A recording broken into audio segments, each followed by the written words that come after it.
ఇదే ఎఫ్ఐఆర్ లో charge sheet లో ఇన్వాల్వ్ చేయమని చెప్పండి. అదే విధంగా అంటా ఉన్నారు కదా, మీరు న్యాయస్థానంలో అవకాశం ఉంటుంది.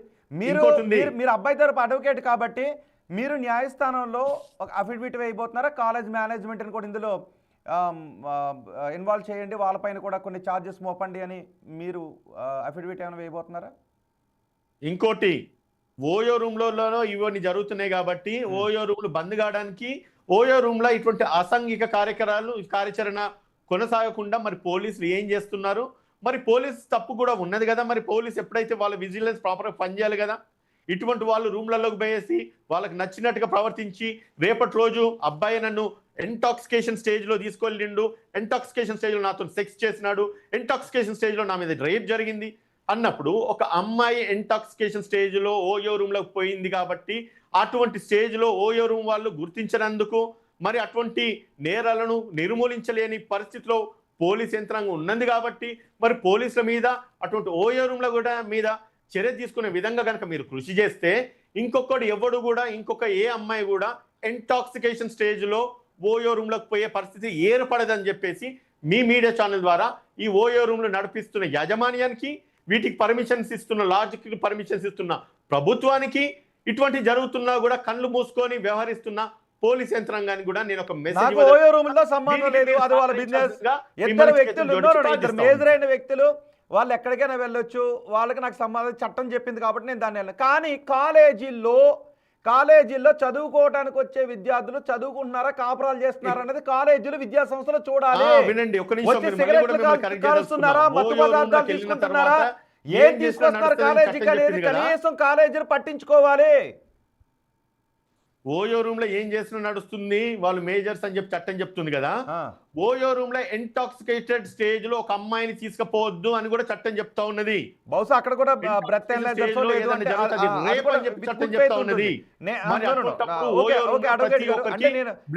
తీసుకోవాలి వాళ్ళని టెస్ట్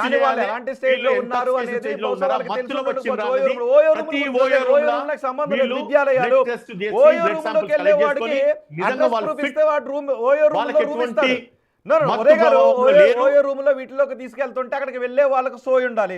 నేను ఎవరితో వెళ్తున్నాను, ఎందుకు వెళ్తున్నాను, తల్లికి తండ్రికి చెప్పి ఓ పని చేయండి. ఓయో రూమ్కి వెళ్ళేటప్పుడు మీరు బాయ్ ఫ్రెండ్తోనో గర్ల్ ఫ్రెండ్తోనో వెళ్ళేటప్పుడు అమ్మ ఓయో రూమ్కి వెళ్తున్నాను పలానా అమ్మాయిని తీసుకుని, అమ్మ నేను బాయ్ ఫ్రెండ్తో ఓయో రూమ్కి వెళ్తున్నానని అమ్మతో చెప్పి వెళ్ళండి. అమ్మ విద్యార్థులు, అమ్మాయిలు అబ్బాయిలు మీకే చెప్పేది, మీరు అబ్బాయితో ఓయో రూమ్కి వెళ్తున్నారనుకో, అమ్మ ఓయో రూమ్కి వెళ్తున్నానని చెప్పండి. మీ అమ్మ వెళ్ళరా అమ్మ అని చెప్తే వెళ్ళండి.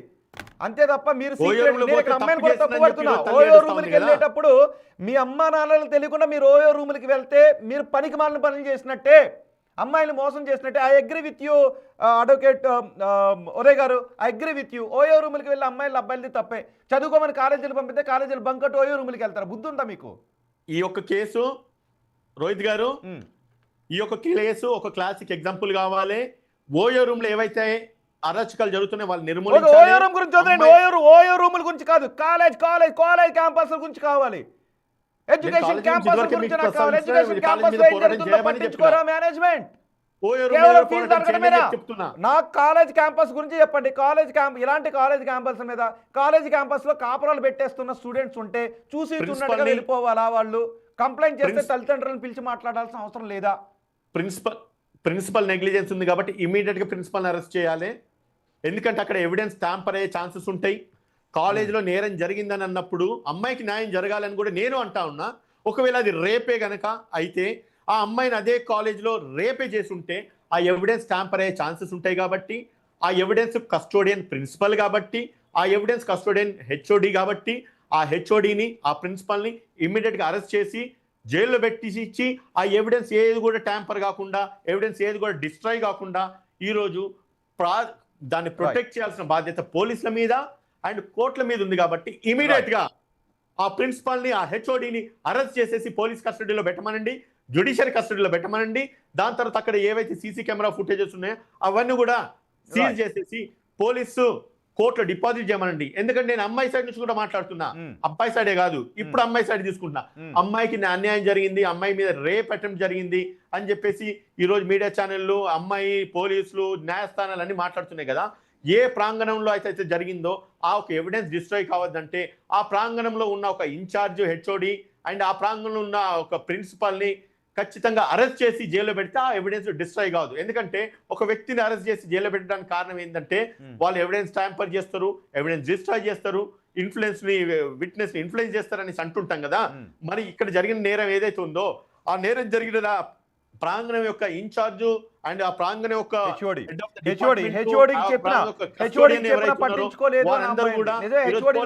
జ్యుడిషియరీ కస్టడీలో ఉండాల్సిన అవసరం ఉంది. కాబట్టి ఇమీడియట్ గా బిగ్ టీవీ ఒక ఫ్లాష్ న్యూస్ రిలీజ్ చేయాలి, రేపు పొద్దునే పోయేసి అక్కడ ధర్నా చేయాలి, ఇమీడియట్ గా క్లోజ్ చేయాలి, ఇన్స్టిట్యూట్ బంద్ చేయాలి అండ్ మేనేజ్మెంట్ ను అండ్ ప్రిన్సిపల్ ధర్నాలు చేయడం మా పని కాదు. వాస్తవాలేంటి అనేది బయటికి తెలియజేయడం మా పని. సో మీరు కోర్టులో ఒక పిటిషన్ వేయండి, ఎక్కడైతే ప్రాపర్గా ఇన్వెస్టిగేషన్ జరగట్లేదు అనుకుంటున్నారు అది అడ్వకేట్గా మీ పని కాబట్టి మీరు ఆ పని చేయండి. ఎక్కడైతే అన్యాయం జరుగుతుందో అన్యాయాన్ని ప్రశ్నించడం, జరుగుతున్న అన్యాయం మీద చర్చలు పెట్టడం ఇది మీడియాగా మా పని మేం చేస్తాం. ఎక్కడైతే బాధితుడు ఉంటాడో బాధితుడు పక్షాన మేము నిలబడతాం. బాధితుడి పక్షాన్ని చట్టబద్ధంగా చట్ట ప్రకారం with in the frames of law మీరు దాన్ని ముందుకు తీసుకుని వెళ్ళండి. So okay, thank you very much Uday గారు. రోహిత్ గారు ఫైనల్ గా మీకు ఒక మెసేజ్ ఇస్తా. ఈ యొక్క కేసు రాష్ట్ర వ్యాప్తంగా కాదు దేశవ్యాప్తంగా సంచలనం కాబోతుంది. చట్టాన్ని మిస్యూజ్ చేసుకునే వాళ్ళు కావచ్చు, లేకపోతే ఈ రకంగా కాలేజీలో కానీ ఓయో రూమ్ లో కానీ నిర్లక్ష్యం వహించిన వాళ్ళు కావచ్చు, ఇటువంటి జరుగుతున్నా కూడా పోలీస్ యంత్రాంగం కూడా పట్టించుకోకపోవడం కావచ్చు, అండ్ ఇటువంటి మీడియా ఛానళ్లు ఎక్కడైతే మౌనం వహిస్తున్నారో మీడియా ఛానల్ కూడా గలమెత్తే విధంగా ఈ యొక్క కేసు ఒక సెన్సేషన్ కాబోతుందని చెప్పి నేను ఓపెన్ ఛాలెంజ్ చేస్తున్నాను. చూద్దామండి ఈ కేసులో ఎటువంటి న్యాయం జరుగుతుందో. Thank you very much Uday గారు. మొత్తానికి ఈ విఎన్ఆర్ ఎడ్యుకేషన్ ఇన్స్టిట్యూట్లో జరిగిన ఈ కేసు ఏం జరుగుతుంది, ఇందులో ఎటువైపు మలుపు తిరుగుతుందని అందరూ చర్చించుకుంటూ ఉన్నారు. బాధితురాలు చెబుతూ ఉంది, బాధితురాలు ఎఫ్ఐఆర్లో చెప్పింది కూడా అదే. ఇన్స్టాగ్రామ్లో పరిచయం అయ్యారు, పరిచయం అయిన తర్వాత తన్ని ఎమోషనల్గా బ్లాక్మెయిల్ చేయడం మొదలుపెట్టాడు. ఆ అమ్మాయి త్వరగా కాలేజీకి వెళ్తూ ఉంది, త్వరగా కాలేజీకి రావడాన్ని అడ్వాంటేజ్గా తీసుకుని తనతో ఎమోషనల్ బ్లాక్మెయిల్ చేసి కాలేజీలో తనతో శారీరకంగా కలిసాడు అని ఆ అమ్మాయి చెప్తోంది. ఆ అమ్మాయి మైనర్ కాదు, మేజరే. మరి తన కన్సెంట్ లేకుండా ఇదంతా జరుగుతుందా? అది 2024లో 2024, 25, 26 మార్చ్. మరి ఇప్పటి వరకు ఏం చేసింది? ఇప్పుడు మాత్రమే ఎందుకు బయటకు వచ్చింది? అంటే 1.5 ఇయర్లో ఓయో రూమ్కి తీసుకెళ్ళి కాలేజీలోను అక్కడ ఇక్కడ ఇన్నిసార్లు అంటూ ఉంటే మరి మీ కన్సెంట్ లేకుండా ఎంత జరిగిందని అమ్మాయిని తప్పుపడుతున్నారు.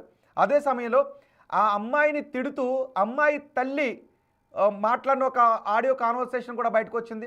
తప్పు నువ్వు చేసి అబ్బాయిని ఎందుకు హింసిస్తావని ఆమె అంటూ ఉంది. ఒకవేళ నీకు అబ్బాయి ఇష్టమైతే నువ్వు పవిత్రంగా ఉండాల్సింది, కానీ ఎందుకు ఇలాంటి తప్పు చేసావంటే మనుషులు ఎవరైనా తప్పు చేస్తారు కదని అమ్మాయి అంటుంది. ఏం తప్పు చేస్తావు, ఎటువంటి తప్పు చేసావో నీకు తెలుసా, అదేమో ఒక మాట అని బిడ్డను కూతురుని తిడుతూ ఉంటుంది ఆ తల్లి. మరి కూతురుని తిట్టిన తల్లి ఇప్పుడు నా బిడ్డ మోసపోయింది అని ఎందుకు బయటకు వచ్చారు? నిజంగా ఇందులో ఏం జరుగుతుంది? అబ్బాయి వైపు న్యాయం ఉందా, అమ్మాయి వైపు న్యాయం ఉందా? ఇందులో ఎవరైనా ఫాల్స్ కేసులు పెట్టే ప్రయత్నాలు చేస్తూ ఉన్నారా? పోలీసుల ఇన్వెస్టిగేషన్లో ఏం తేలబోతుందో చూద్దాం. అంతేకాదు కాలేజీలో ఏం జరుగుతుంది, కేవలం ఫీజులు దండుకోవడం ఇవి మాత్రమే కాదు, కాలేజీలో ఏం జరుగుతుంది అన్నది మీరు చూసిన తర్వాత వాళ్ళ తల్లిదండ్రులను పిలిచి ఇదిగో మీ అమ్మాయి